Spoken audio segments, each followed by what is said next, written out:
Nileshwaram Thaikadappuram fisheries കോളനിയിൽ കഴിഞ്ഞ 40 വർഷത്തിലേറെയായി സ്വന്തം താമസ സ്ഥലമില്ലാത്ത മത്സ്യത്തൊഴിലാളി കുടുംബങ്ങൾക്ക് ഭൂമി നൽകാൻ ഫിഷറീസ് വകുപ്പ് NOC നൽകിയിട്ടുണ്ടെന്നും അനന്തര നടപടികൾ റവന്യൂ വകുപ്പ് കൈക്കൊള്ളുമെന്നും മന്ത്രി കെ ബാബു പറഞ്ഞു. അഴിത്തലയിലെ മത്സ്യത്തൊഴിലാളികളുടെ ദുരിതം നേരിൽ കാണാൻ മന്ത്രി ഇവിടെയെത്തി. നീലേശ്വരം തൈക്കടപ്പുറം പ്രൈമറി ഹെൽത്ത് സെന്ററിന് സമീപം ഫിഷറീസ് കോളനിയിൽ കഴിഞ്ഞ 40 വർഷത്തിലേറെ കാലമായി സ്വന്തം സ്ഥലമില്ലാതെ കഴിയുന്ന മത്സ്യത്തൊഴിലാളി കുടുംബങ്ങളുടെ ദുരിതം നേരിൽ കാണാൻ ഫിഷറീസ് മന്ത്രി കെ ബാബു അഴിത്തലയിലെത്തി. ഇവിടെ 5 വീടുകളിലായി 10 കുടുംബങ്ങളാണ് ഏറെ ദുരിതത്തോടെ അസൗകര്യങ്ങളിൽ ജീവിക്കുന്നത്. ഫിഷറീസ് കോളനിയിൽ ഇവർക്ക് പതിച്ചു നൽകാൻ ഭൂമിയുണ്ടെങ്കിലും നാളിതുവരെ 1 സെന്റ് പോലും നൽകിയിട്ടില്ല. ഇതിന്മേൽ യാതൊരു നടപടിയും സ്വീകരിച്ചിട്ടില്ല.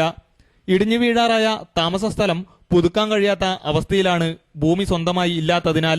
കോളനിയിൽ നിർധന കുടുംബങ്ങൾക്ക് ഭൂമി നൽകുന്നതിൽ ഫിഷറീസ് വകുപ്പിന് യാതൊരു എതിർപ്പുമില്ലെന്ന് മന്ത്രി പറഞ്ഞു. ഫിഷറീസ് ഡിപ്പാർട്ട്മെന്റ് ഈ പട്ടയവുമായി ബന്ധപ്പെട്ട് NOC കൊടുക്കാനേ പറ്റുള്ളൂ. അത് തന്നിട്ടുണ്ട്. ഇനി മറ്റത് റവന്യൂ ആയിട്ട് ബന്ധപ്പെട്ട എന്നാലും ഞാൻ വേണ്ടി കളക്ടറായിട്ട് നിങ്ങൾ വന്നോ. പ്രശ്നം കല്ല് കിട്ടാത്തതാണ്. ആ പ്രശ്നം ചർച്ച ചെയ്യാൻ വേണ്ടി കളക്ടറോട് 2:30 കാസർഗോഡ് ഗസ്റ്റ് ഹൗസിൽ വരാൻ പറഞ്ഞിട്ടുണ്ട്. അവിടെ വെച്ച് കളക്ടറുമായിട്ട് വിശദമായി ചർച്ച ചെയ്തതിനു ശേഷം ബാക്കി. തൈക്കടപ്പുറത്തെ കുടുംബങ്ങൾക്ക് ഭൂമി നൽകാനുള്ള റവന്യൂ നടപടി സംബന്ധിച്ച് കാര്യം ജില്ലാ കളക്ടറുമായി ചർച്ച നടത്തുമെന്ന് മന്ത്രി തൈക്കടപ്പുറത്ത് അറിയിച്ചു. K Kunhiraman MLA മന്ത്രിക്കൊപ്പമുണ്ടായി.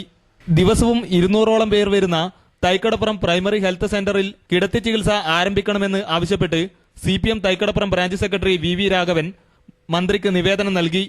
ഡോക്ടറുടെ എണ്ണം വർദ്ധിപ്പിക്കണമെന്നും നിവേദനത്തിൽ ആവശ്യപ്പെട്ടു.